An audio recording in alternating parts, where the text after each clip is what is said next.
केंद्र सरकार कह रही है कि किसानों को कानून समझ नहीं, कानूनों का फायदा समझ नहीं आता। तो केंद्र सरकार ने अपने सारे बड़े दिग्गज नेता, जितने बड़े बड़े इनके नेता हैं, उनको उतारा है कि समझाओ, और वो समझा रहे हैं। आज योगी आदित्यनाथ जी, जो भारतीय जनता पार्टी के बहुत बड़े नेता हैं, उत्तर प्रदेश के मुख्यमंत्री हैं, वो टीवी में आ रहा था, शायद बरेली में 20,000 किसानों की रैली उन्होंने की।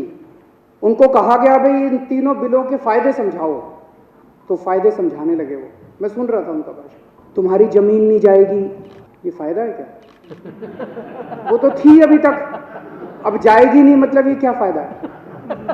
तुम्हारी मंडी बंद नहीं होगी, ये फायदा है क्या?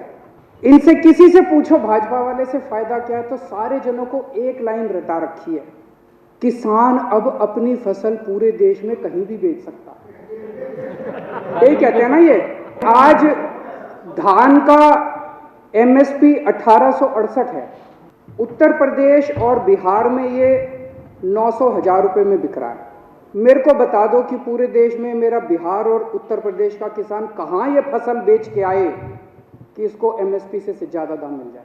हवा में बात करने से क्या फायदा है? कहीं भी बेच लो, कहीं भी बेच लो। अरे कहाँ बेच लें, बताओ तो सही।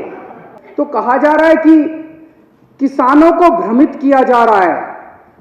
किसानों को भ्रमित नहीं किया जा रहा, भाजपाइयों को भ्रमित किया जा रहा है। सारे भाजपाइयों को अफीम खिला दी है, और अफीम खिला के कह दिया ये रट के बस यही बोलो। मैंने आज पूरा भाषण सुना योगी आदित्यनाथ जी का, उनको भी नहीं पता इसका क्या फायदा है। ये तीनों कानूनों को मैं सदन के सामने